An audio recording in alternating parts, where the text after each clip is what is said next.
Lecture number 12 part 3 اس ضمیر کی قسمیں پڑھ رہے تھے ہم۔ پہلی قسم پڑھ چکے ہیں ضمیر فاعلی، دوسری قسم ہے ضمیر مفعولی۔ وہ ضمیر جو مفعول کی جگہ استعمال ہوتی ہے وہ یہ ہیں: واحد غائب میں اسے، جمع غائب میں انہیں، واحد حاضر میں تجھے، جمع حاضر میں تمہیں، واحد متکلم مجھے، جمع متکلم ہمیں۔ ضمیر اضافی وہ ضمیر ہے جو مضاف الیہ بن کر استعمال ہو، وہ یہ ہیں: واحد غائب میں اس کا، جمع غائب میں ان کا، واحد حاضر تیرا یا تیری، جمع حاضر میں تمہارا یا تمہاری، واحد متکلم میرا میری، جمع متکلم ہمارا ہماری۔ یعنی جو ملکیت کے اس میں آتا ہے نا، ملکیت کو ظاہر کر رہا ہوتا ہے جو ضمیر، یہ وہ ہے جیسے یعنی اس کا گھر یا ان کا گھر، تیرا مدرسہ، تمہاری کتاب یا میرا گھر، اس طرح سے متکلم اس میں آ جاتا ہے جو ملکیت کے اندر جو چیز آ جاتی ہے اس کو کہتے ہیں ضمیر اضافی۔ اس کے بعد اسم معرفہ کی یہ تیسری قسم ہے اسم موصول۔ پہلے ہم نے اسم علم پڑھا، اسم ضمیر پڑھا، اسم ضمیر کی قسمیں پڑھی ہیں، اس کے بعد اسم موصول ہے۔ اسم موصول وہ اسم ہے جسے کسی جملے میں لگائے بغیر اس کے معنی سمجھ میں نہ آئیں۔ وہ یہ ہیں: جو کوئی، جو، جس، جسے، جنہوں، جنہیں، جو کچھ، جو چیز۔ قواعد میں اسے ضمیر موصولہ یا اسم موصولہ بھی کہتے ہیں۔ یعنی اگر آپ سے آبجیکٹو میں یہ پوچھا جائے کہ درج ذیل میں سے اسم موصولہ منتخب کیجیے تو آپ نے پریشان نہیں ہونا، بلکہ اسم موصول ہی آپ اس میں سے منتخب کریں گے۔ اور جیم اس کی علامت ہوتی ہے کہ ہر اس کا جو لفظ ہے وہ جیم سے شروع ہوتا ہے، جیسے جو، جو کوئی، جس، جسے، جنہوں، جنہیں، ہر اس کی اگزامپل کے سٹارٹ میں جیم آتا ہے۔ اس کے بعد پانچویں قسم ہے، چوتھی قسم اسم اشارہ۔ وہ اسم ہے جس سے کسی چیز کی طرف اشارہ کیا جائے یا وہ لفظ جو اشارہ کرنے کے لیے مقرر ہوں۔ اشارے دو طرح کے ہو سکتے ہیں، یعنی قریب اور دور۔ وہ دور کی چیز کے لیے اور یہ نزدیک کی چیز کے لیے استعمال کیے جاتے ہیں۔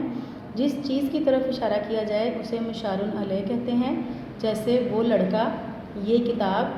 یہاں وہ اور یہ اسم اشارہ ہیں، لڑکا اور کتاب مشار علیہ ہیں، یعنی جس چیز کی طرف ہم اشارہ کر رہے ہیں اس کو ہم مشار علیہ کہتے ہیں۔ اس کے بعد پانچویں قسم ہے اسم استفہام۔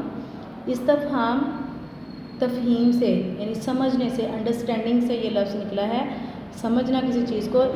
استفہام بات پوچھنے یا سمجھنے کو کہتے ہیں، یعنی اس کا جو لفظ ہے، اس کا جو نام ہے، اسی کے اندر اس کا پہلے مفہوم، اس کی ڈیفینیشن اس کے مفہوم کے اندر ہی چھپی ہوئی ہے، اس کے معنی کے اندر ہی، کہ استفہام کرنا کسی چیز کو، سمجھنا، پوچھنا کسی چیز کو۔ تو اس کی جو ہے وہ تعریف بھی یہی ہے کہ استفہام بات پوچھنے یا سمجھنے کو کہتے ہیں۔ اس کے لیے کون، کس، کن، کیسا، کتنا وغیرہ کے الفاظ استعمال ہوتے ہیں، یعنی کوسچن ورڈ بھی ان کو کہہ سکتے ہیں، یعنی سوال پوچھنے کے لیے جو استعمال ہوتے ہیں۔ اس میں تنکیر اس کی چھٹی اور آخری قسم ہے۔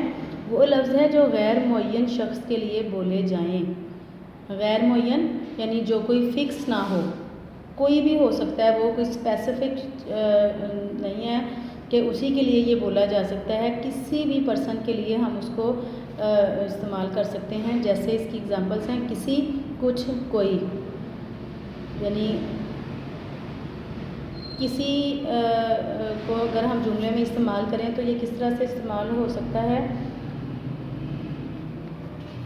کسی کو اس سوال کا جواب آتا ہے، یعنی کسی سے مراد کوئی بھی ہو سکتا ہے۔ کوئی، میں یہ نہیں پوچھوں گی کہ فلاں تم یہ جواب دو، فلاں تم، یہ پوچھا جائے گا آن دا ہول، یعنی کوئی فکس بندہ نہیں ہے کہ جس سے کچھ پوچھا جائے۔